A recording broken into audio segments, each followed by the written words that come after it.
C'est parti pour la page rétrospective de la semaine sur le reflet de Kinshasa, KIN 24, votre chaîne, la préférence d'ailleurs. Une occasion pour tous ceux qui n'ont pas eu le temps, tous ceux qui n'ont pas été disponibles pour suivre l'essentiel de l'actualité de la semaine, de se rattraper les reflets de Kinshasa par les canaux de la page rétrospective. Reçoit pour la énième fois M. Marcel Bombamba, cadre du PPRD, mais aussi l'un des communicateurs de PPRD, parti cher à Raïs Kabangé. Comme j'aime bien le dire chaque jour, bienvenue sur le plateau de la page rétrospective, M. Marcel Bombamba. Merci beaucoup, cher journaliste Ali Madé, le petit-fils de sa grand-mère, pas grand-père. C'est un réel plaisir de nous recevoir. Nous vous disions merci. Voilà.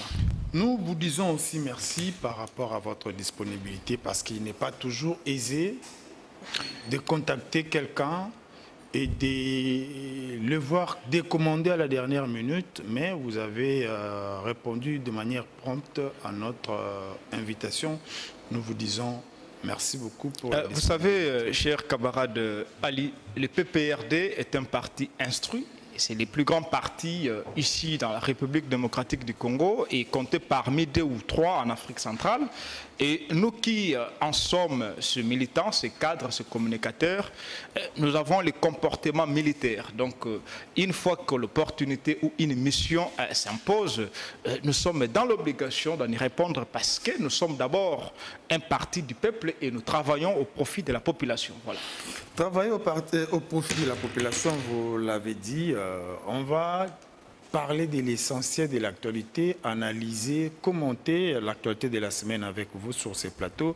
Mais d'emblée, si je peux commencer par là, comment va le parti, alors que le train du processus électoral, le train électoral avance à grands pas? D'abord, merci beaucoup. Le grand parti, les PPRD, se porte, comme nous avions l'habitude de le dire, en merveille. Et nous saluons ici d'abord le courage et l'essence de la constance de notre camarade secrétaire permanent, qui est le professeur docteur Emmanuel Ramazani Chadari. Dès lors qu'il ne cesse de se réitérer sur la position inchangée du parti, je crois la communauté internationale, également nationale, était surprise de nous voir recevoir les PPRD et les FCC à travers les camarades secrétaires permanents et les autres membres de la délégation, recevoir Bitou Keïta. Et les camarades secrétaires permanents n'a tardé de donner la position de notre parti qui reste inchangée. Et il n'a pas non plus tardé pour condamner les atrocités ou l'acte de génocide comme le code pénal international le définit, qui s'est passé au niveau de Goma à travers la garde républicaine, voilà le terme. Et également, les camarades secrétaires permanents n'ont pas non plus tardé de présenter aux différentes familles victimes des atrocités ou de l'acte génocidaire que le régime en place a dû soumettre à la population gomatracienne. Et voilà un peu, donc le parti s'est porté à merveille. Monsieur Marcel Bombamba, vous avez reçu la représentante du secrétaire général des Nations Unies en RDC, Madame Keïta, comme vous l'avez cité, alors que les autres s'apprêtent pour aller aux élections, les autres préparent les dossiers de leurs candidats présidents. Après les 2 précédentes étapes, je cite les députés provinciaux et les députés nationaux, vous complotez contre le processus électoral avec la représentante du secrétaire général des Nations Unies en RDC. Excusez, cher journaliste Ali, vous êtes l'un parmi, c'est la comté d'investigation dans la République démocratique du Congo. Je ne serai pas content avec vous et pas non plus les Congolais qui nous suivent, et je ne penserai pas non plus également mon parti politique qui est le PPRD. D'abord, par définition, nous sommes un parti du peuple. Et dire que le PPRD serait en train de comploter avec Mme Bitou Keïta, c'est une grosse erreur. Ce n'est pas une bonne communication, et surtout que si cela sortirait de votre part, vous m'excuserez, les PPRD, nous sommes allés par devant Mme Bintou Keïta réitérer notre position. Et c'est par là que je salue ici le courage et l'essence de la constance du camarade secrétaire permanent qui se réserve pour dire tout ok, voilà, le pays est en danger, la République, à travers ce régime en place, à travers le bureau de la CENI qui est en train de diriger M. Kadima, ne rassure pas la paix et ne rassure pas non plus la sécurité de la population. Et ça n'est qu'un point.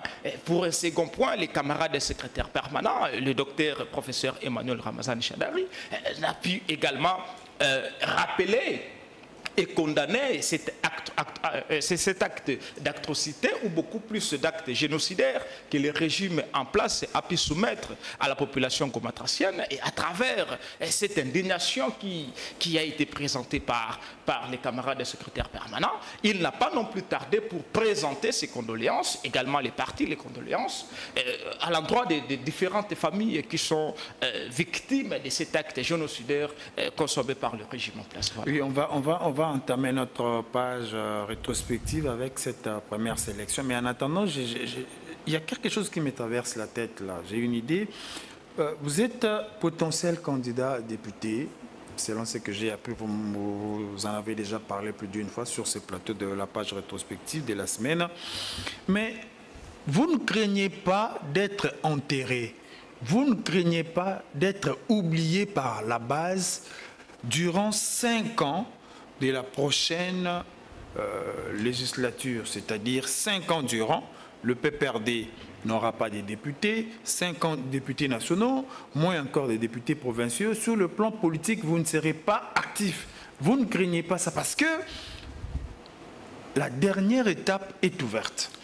Vous savez, si cela s'agira d'un plan ou d'un programme de l'Union sacrée de pouvoir faire disparaître le grand parti politique qui est le PPRD, laissez-moi déjà coller à cette action un grand échec parce qu'ils ne réussiront pas. D'aucuns a donné la chance au grand parti, le PPRD, pendant que les Raïs Kabangé, mon autorité morale, a pu pacifier de façon démocratique les pouvoirs en cédant les fauteuils présidentiels au chef de l'État, M. Antoine Tshilombo, les Congolais ou beaucoup plus les gens de l'UDPS n'ont pas donné la chance au parti.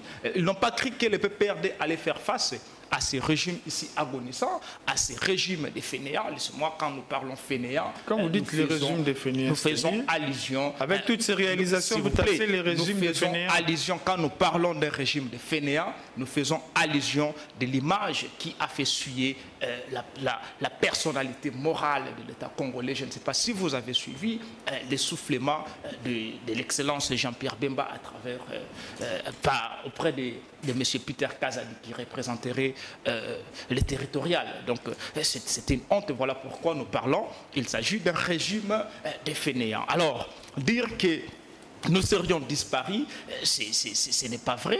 Les PPRD restent.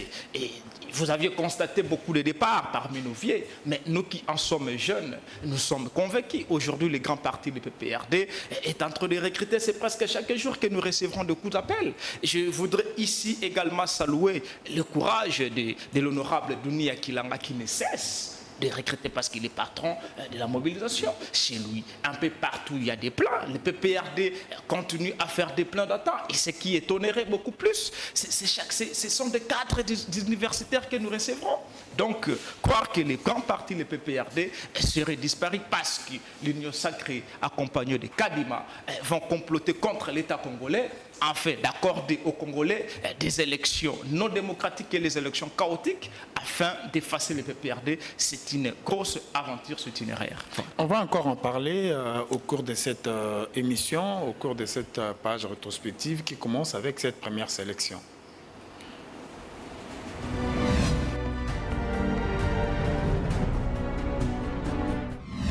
Le processus électoral amorcé depuis le 3 février de l'année dernière avec la publication de la feuille de route n'est plus qu'à une centaine de jours de la date prévue pour les élections. Conformément au calendrier, l'unique bureau de réception et de traitement de candidatures pour la présidentielle a ouvert ce samedi 9 septembre à Kinshasa.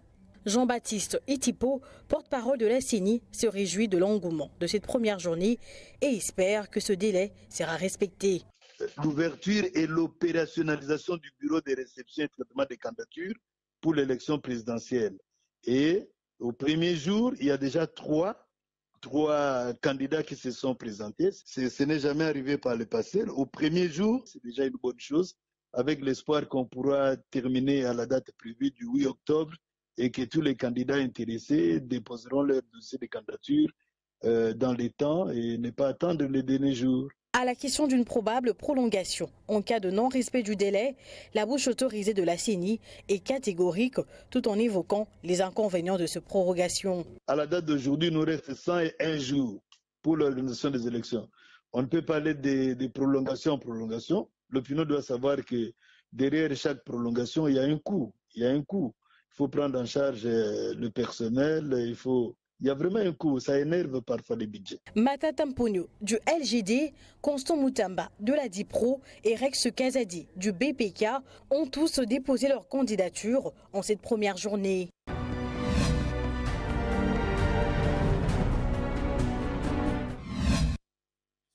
Bombamba, vous avez suivi le directeur de communication de la CENI. Il dit la satisfaction de son institution par rapport à l'ouverture de BRTCE sur le dépôt, la réception, traitement et dépôt de candidature des candidats présidents. Dès le premier jour, il y a eu 3 dépôts, ce qui n'était pas le cas ou ce qui n'est jamais arrivé. Deuxième chose, il confirme qu'il n'y aura pas prolongation. Alors qu'il n'y aura pas prolongation, c'est-à-dire, comme je l'ai dit au début, les trains du processus électoral tend vers sa fin avec l'organisation des élections au mois de décembre. Le PPRD continue à rêver. Vous savez, cher journaliste Ali, je suis consterné, je suis indigné, parce que ici, Kadima et l'Union sacrée sont en train de se moquer des Congolais. Ils sont en train de se moquer de l'Église, sont en train de se moquer de la communauté internationale. Et c'est un défi qu'ils ont lancé à la population congolaise. Comment ça? Vous savez, bien évidemment. C'est un défi dans le respect du processus, un défi du calendrier qu'ils ont lancé à la population congolaise. Et je pense que les constituants de 2006 n'étaient pas aussi bêtes de pouvoir ériger sur la Constitution l'article 64. Parce que M. Kadima, ici, il ne cherche que par quel mécanisme frauduleux accorder un mandat à M. Félix Tshisekedi Tshilombo. Vous savez, deuxième mandat. C'est ce qu'est en train de faire M. Kadima. Mais ça ne marchera pas parce que, avec une CENI consensuelle, avec une cour constitutionnelle consensuelle, même si on accordait la CENI au cousin de M. Tshisekedi, il ne réussira pas. Je ne penserai pas que vous soyez surpris. Hier, après le baiser présidentiel, qu'est-ce qui s'est passé après, malgré que la victoire de la RDC? Il y a eu des actes de vandalisme.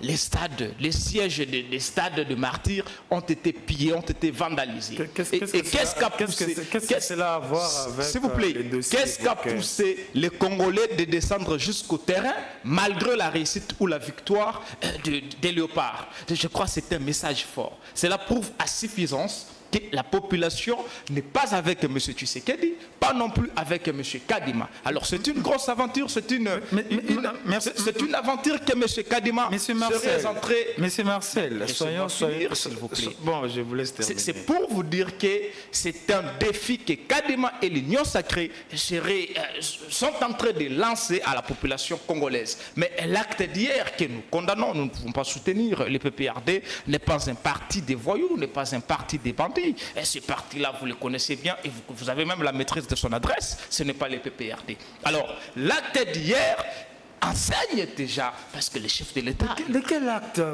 mais l'acte du vandalisme. Je me suis posé des questions. Pourquoi il y a eu vandalisme après victoire et que le chef de l'État se trouvait dans les stades. Donc, vous allez vous rendre compte que la population s'est ébahiée, la population est fatiguée de ce régime qui ne cesse de faire courir les dollars à la course pour justifier votre opposition. le chef de l'État est arrivé au stade plus de 3/4 d'heure avant le début du match. Le chef de l'État y est resté jusqu'à la fin du match. C'est alors que est venu même les bisous de l'année que vous évoquez, comme pour dire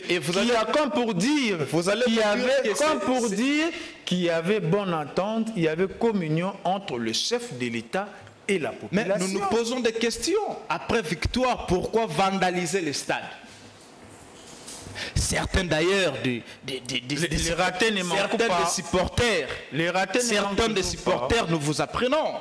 L'Union sacrée a dû mettre des moyens.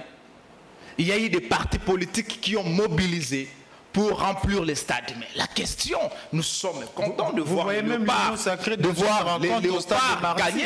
Mais la question que nous nous posons, pourquoi vandaliser? C'est de cette façon qu'il fonctionne. Vous ne serez pas étonnés quand DJ Kabouya est allé ovationner l'ennemi des Congolais, M. Paul Kagame. Le stade a été rempli par les coups de billets de dollars. Non, ça c'est autre chose. Nous ne serions jamais étonnés de voir... Le peuple congolais, le peuple quinois, c'est un peuple sportif. Mais il ne rate jamais les occasions sportives pour soutenir son équipe. Je suis dans les rapprochements. Je suis dans les rapprochements des Quinois derrière leurs équipes. Excusez-moi, je suis dans les rapprochements d'idées. Parce que vous m'avez posé la question de l'avènement ou de l'ouverture des bureaux BRTC au sujet des candidatures présidentielles. J'ai voulu ici vous démontrer de quel mécanisme la population n'est plus avec les régimes en place. Et ce qui serait en train de faire M. Kadima n'est qu'un défi qu'il lance à la population congolaise. Mais je pense que l'acte d'hier que nous condamnons, qui a eu lié au stade de martyrs, est une réponse. Et M. Kadima devrait un peu revenir sur la pensée ou l'idée de l'abbé Choli. Vous êtes journaliste d'investigation. Nous n'aimerions pas que le Congo soit encore sous le coup ou puisse emboîter les pas des pays de l'Est Afrique. Il vous a répondu. Kadima vous a répondu. Kadima, vous avez appris au moins. Kadima sans effet au prophète des malheurs. Kadima ne peut pas nous répondre parce que la CENI non consensuelle que Kadima est en train de diriger n'est pas une chose familiale. Il ne s'agit pas de ses chaussettes ou de ses chaussures qu'il changerait quand il le veut et de le jeter quand il le veut. Il s'agit d'une institution publique, une institution d'État. Donc Kadima est censé revenir à la raison parce que les élections qui veulent la population ou les peuples congolais, c'est les élections crédibles, les élections transparentes, les élections apaisées et beaucoup plus inclusives. Et vous ne faites qu'allusion aux élections, mais laissez-moi ici revenir sur les cas de la Cour constitutionnelle. Jusque-là, le juge, de la manière frauduleuse que le chef de l'État, M. Antoine Tshisekedi Tshilombo, a dû le placer là-bas. Il s'agissait d'un coup d'État constitutionnel. Alors, la population, les PPRD, les FCC et beaucoup de partis sérieux ne sont pas avec M. Kadima, pas non plus avec le régime en place. Voilà. C'est peut-être l'avenir qui nous dira plus, mais en attendant, le PPRD campe sur sa position, Kadima campe sur la sienne en promettant aux Congolais des élections crédibles, transparentes et aussi... Mais ça ne sera jamais crédible. Nous poursuivons cette ça ne sera jamais crédible parce qu'aucun Congolais n'a vu la CENI ou les fichiers de M. Kadima soient audités. Et c'est sur base de quoi vous parlerez des élections crédibles? La crédibilité, on en fait allusion dès lors que la chose elle a été auditée. Voilà. Ça n'engage que M. Marcel Bombomba, l'invité de la page rétrospective de cette semaine, avec qui nous poursuivons.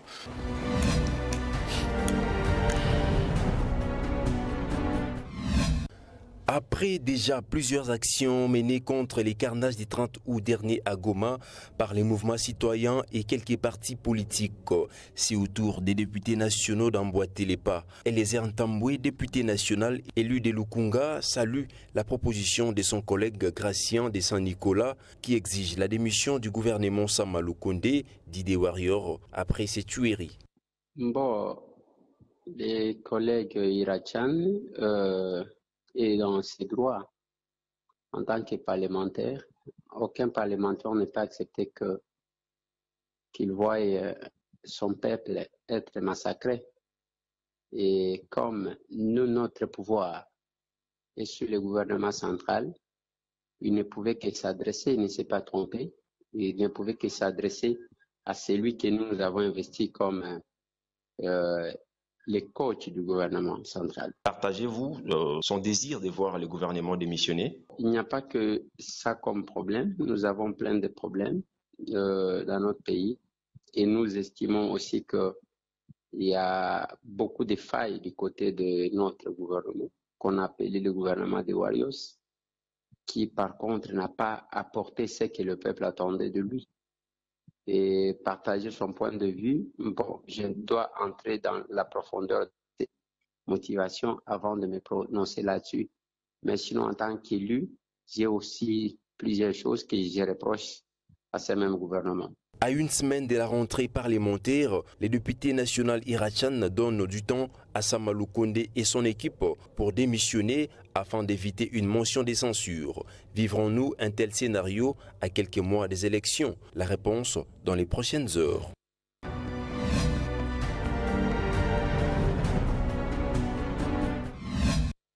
On a abordé cet aspect-là dès l'entame parce que vous avez rappelé la position de votre parti, le PPRD, par rapport au carnage, par rapport au massacre de l'Est. Il y a déjà un procès en cours, mais là, c'est une initiative, c'est l'initiative d'un député national qui a déposé déjà une motion contre le Premier ministre. Et quand le Premier ministre tombe, c'est évidemment l'ensemble du gouvernement qui tombe. Quelle lecture faites-vous de cette initiative du député national Irachan? Est-ce que c'est opportune à quelques mois des élections? Malgré qu'en retard, mais c'est quand même un bon geste parce qu'il a fait comme député, c'est son droit le plus légitime et constitutionnel. Nous regrettons parce que l'honorable Irachan l'a fait en retard. Monsieur Sama Lukonde devrait partir. Il devrait partir depuis. Je ne sais pas si vous pourrez avoir l'idée sur l'essence du mot warrior. Nous qui avions par moment suivi des formations anglaises à l'étranger, warrior ne signifiait qu'un vaillant héros, un soldat. Donc un gangman. Mais ce n'est pas ce que M. Sama a servi à la population congolaise. Sama a trouvé ce pays avec un taux de dollars, si je me rappelle, c'était 21, pendant que l'Union sacrée à l'époque et l'UDPS ne cessait de crier sur le poids d'âge du patriarche ici que je salue, Ilunga Ilunkamba. Mais nous sommes étonnés de voir Sama aussi jeune. Il est très beau, je l'apprécie, il parle bien, il est intelligent. Mais faire moins que son grand-père, parce que par rapport à l'âge, Ilunga Ilunkamba n'est qu'un grand-père à Sama Lukonde. Mais si aujourd'hui, en plein 21e siècle, un grand-père ferait mieux que son petit-fils, alors donc la jeunesse est censée d'être effacée. Ça, c'est selon vous? Excusez-moi. La jeunesse est censée être effacée. Monsieur Sama Lukonde venait ici de faire la honte à la jeunesse. Je pourrais un peu me rappeler de l'avènement de son Excellence Joseph Kabila Kabange. À la présidence, il avait encore 28 ans, 27 ans, 28 ans révolus. Mais d'aucun n'a cru que Joseph Kabila aurait fait de la République ce qu'aujourd'hui nous héritons de cette République, malgré l'avènement du M23 et consorts qui serraient parfois des mèches avec les régimes en place. Joseph Kabila a trouvé ce pays morcelé. Il avait quel âge? Et Sama Lukonde qui serait promis Premier ministre dans les trentaine, excusez-moi, mais il devrait faire mieux. Qu'est-ce que M. Sama Lukonde a dit transformer? Donc vous soutenez l'initiative? Je soutiens l'initiative, car bien même qu'elle est venue en retard. Mais vous avez M. Sama Lukonde, le gouvernement... Pourquoi pas avoir initié tel... S'il vous plaît, le gouvernement de Sama Lukonde a fait appel à l'EAC aujourd'hui, c'est tout Congolais qui réclame le départ de l'EAC. Avant même celui de la MONUSCO. Le gouvernement de Sama Lukonde, je me rappelle, a fait appel à UPDF, l'armée ougandaise, qui a dû précéder l'EAC. Les résultats sont là. Où en sommes-nous aujourd'hui? Chaque jour, il y a des ADF qui... Durant le régime de M. Sama Lukonde, nous voyons que je ne souhaiterais même pas citer son nom parce que ce qu'il ferait ou ce qu'il fait à nos mamans, à nos enfants, à nos frères, à la partie est de la République, mais laissez-moi citer quand même son nom, M. Willy Ngoma, qui se tape le nom sur cette histoire de M23, serait en train de diriger les écoles, distribuer les kits scolaires. Avec M. Sama, vous nous aviez promis le port en eau profonde, Mwanda. Avec M. Sama, je pense, Tshisekedi a promis aux Congolais les bateaux de pêche. C'est en cours. Nous venons encore d'enregistrer quelque chose de très important. Avec M. Sama, aujourd'hui, l'unique et la seule aviation civile qu'a hérité le régime en place entre les mains de Joseph Kabila Kabange, qui est le Congo Airways, les appareils ne parviennent plus à survoler, cloués au sol. Mais il y en a beaucoup de choses. Il y en a beaucoup de choses. Donc, ce n'est pas Sama qui doit partir, mais y compris les chefs de l'État devraient démissionner. Il devrait démissionner. Là, vous déplacez les débats. Mais non. On doit poursuivre. Il devrait démissionner. Parce que toutes les promesses que l'Union sacrée a fait à la population congolaise, citez-moi une qui a marché. Je ne suis pas là pour faire office du porte-parole du pouvoir en place. Ils nous ont appris les rames. Le procès sans jour. L'argent des Congolais. Où en sommes-nous? C'est regrettable pour ces familles riches. Ça, c'est la position de Marcel Bombamba, un des communicateurs du PPRD, parti cher à Joseph Kabila, qui est notre invité de la page rétrospective qui s'y poursuit avec cette énième sélection.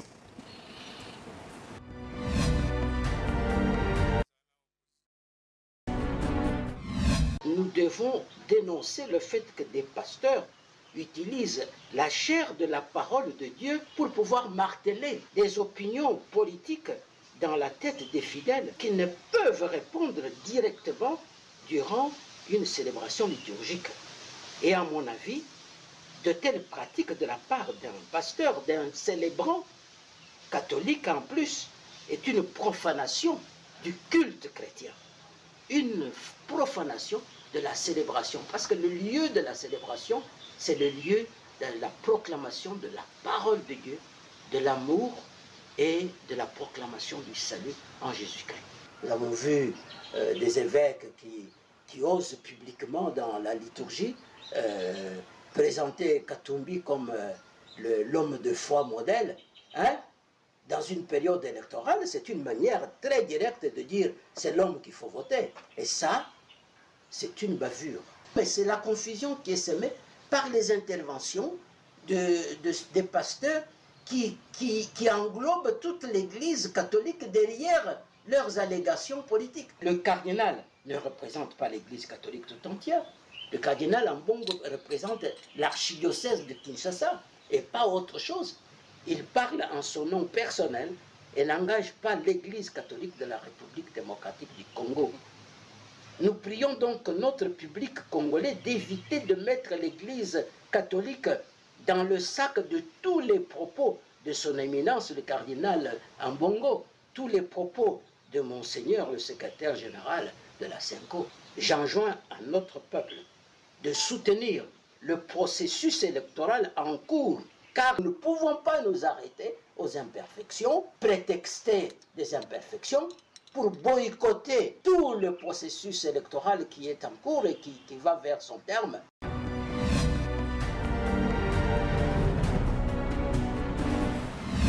Monsieur Marcel, quand vous suivez ça, je sais que vous êtes chrétien certainement. Je ne vais pas ici revenir sur ton église spécifiquement, mais quand l'église se confond avec la politique il y a dissension au sein de l'Église, là c'est dangereux. Vous, politiques, vous avez contaminé l'Église au point que celle-ci n'aille plus ou ne joue plus à la neutralité. Merci beaucoup. D'abord, ça serait absurde de dissocier l'Église et la politique. Aujourd'hui, l'Église constitue l'un des piliers du pouvoir public. Je vais vous l'expliquer. Il y a une loi aujourd'hui qui organise la société civile. La CENI, l'organe censé organiser les élections. Sa présidence ou le président de ce corps doit sortir de la confession. Donc voilà la participation de l'Église ou l'importance de l'Église dans la politique. Je ne serais pas étonnant de voir soi-disant prêtres, parce que je me rappelle encore aux élections de 2011, quand le Sphinx a perdu le pouvoir, malgré qu'il va aller prêter serment dans sa chambre, permettez-moi, paix à son âme. L'UDPS nous a présenté un faux prêtre. Vous allez vous souvenir qu'il serait vicaire d'une église à Kingabwa. Ce sont les jeunes de l'UDPS. L'UDPS a présenté à la population congolaise en 2011 un faux prêtre. Donc je douterais fort que celui-ci, j'ai vu un papa qui mérite le respect de ma part. Qu'il soit prêtre, soit-il. Mais au moins les propos qui sortent de sa bouche écartés. Non, c'est pas fondé parce que de plus en plus, je vous ai démontré ici que c'est pratiquement impossible de dissocier l'Église à la politique. Mais au moins il faut jouer à l'équilibre. La CENI, c'est un organe qui doit être dirigé par un fidèle d'une église. Quand bien même que Kadima n'a pas fait foi d'abord son église vous soutenez l'église catholique avec ses prises de position tranchées. Vous m'aviez présenté comme un chrétien. Et je ne peux pas ici nier ma foi. Je suis chrétien catholique. Ça serait injuste. Et la lumière que porte l'église catholique, c'est la celle que porte Jésus-Christ. C'est la lumière que Jésus a présentée devant tout le monde pour éclairer tout cela qui l'entourait. Ce n'est pas cette lumière qui serait entre les mains du réveil que M. Dodo Kamba est en train de faire au profit d'un clivage politique. Ce n'est pas ça l'Église. Donc, écarter l'Église à la politique, c'est une grosse erreur parce que je lui recommande la loi qui organise la société civile. Terminons avec cette dernière sélection.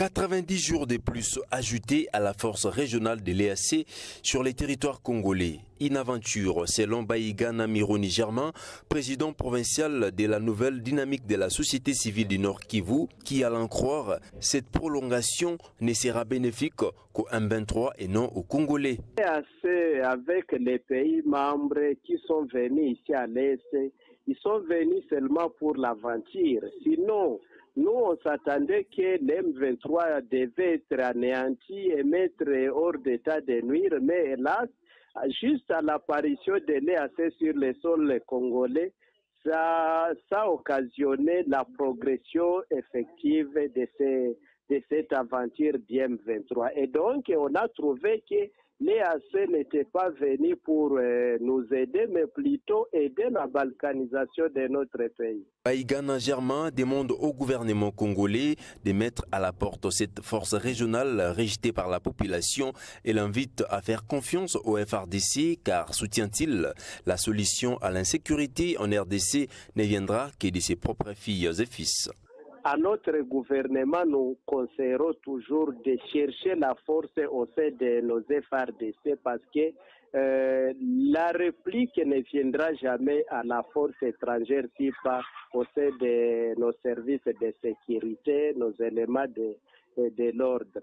Donc, chef de l'État devrait toujours, en tant que commandant suprême, devrait ravitailler, devrait réorganiser les FRDC afin on puisse les permettre de bouter dehors l'ennemi. La durée du nouveau mandat de l'EAC entre en vigueur ce 9 septembre jusqu'au 28 décembre prochain. Signalons que c'est la deuxième fois que le mandat de l'EAC soit prolongé pour la même durée, bien que le président de la République avait souligné en mai dernier que cette force sera raccompagnée à la fin de son mandat.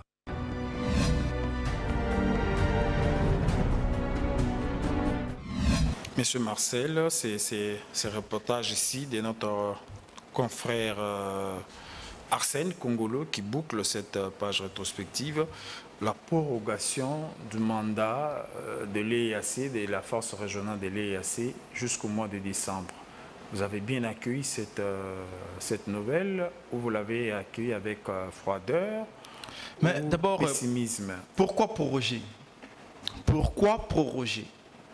La question, vous la posez à l'EAC, c'est ça au gouvernement. C'est ça la question de départ.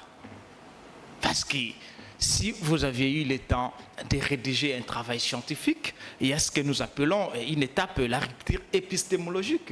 Et il y a une question de départ. Pourquoi proroger? Tous étions surpris à l'avènement de l'EAC. Je me souviens ici de la troupe kenyenne. Qui n'a pas vu les Kenyans se faire des accolades avec les membres du M23? Ils ne sont pas ennemis. Ils ne sont pas ennemis, donc ils sont complices. Quand on ne dit pas qu'on n'est pas, ce n'est pas parce qu'ils vont complices. Ce n'est pas parce qu'ils viennent déloger. Pourquoi pas disposer des moyens à notre armée loyaliste afin de bouter l'ennemi dehors? Ça vient progressivement. Vous savez, j'étais surpris en date du 30. Les 30 passés. J'ai vu la montée en puissance de l'armée congolaise. La montée en puissance que le chef de l'État nous a toujours dit, je l'ai vu. Quand la force loyaliste a tiré sur son peuple, sur sa population, une courte intervention, vous faites l'ironie. Une opération qui n'a compté que des secondes.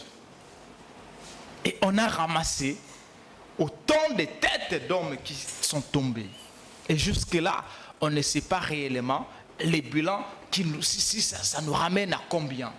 Voilà une montée en puissance. Pourquoi pas prendre des moyens, disposer ça à l'armée loyaliste et de jouer pleinement son rôle? Mais pourquoi allez-vous garder l'EAC? Qui ne sait pas que l'EAC est complice avec le M23? Parce que nous les avions vus se faire des accolades. Le VPM en charge de la diplomatie des affaires étrangères. Donc, en toute responsabilité, M. Lutundula devrait démissionner. Vous voyez les démissions partout. Monsieur...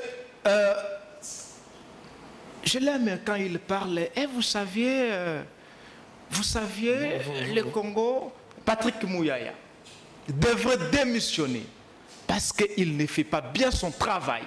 Ce qu'il fait bien parce qu'il parle très bien français. Mais il ne défend pas le Congolais. Il ne défend pas les territoires congolais. Donc, je pense humblement, garder l'EAC, c'est comploter indirectement avec les M23. Voilà. Ça, c'est la position du PPRD, pour ne pas dire la position de Marcel Bombamba, un des communicateurs du PPRD, mais aussi cadre du même parti, qui était l'invité de la page rétrospective de la semaine. Nous voici arrivés à la fin. Jusqu'au 30 octobre, les candidats présidents doivent déposer la candidature.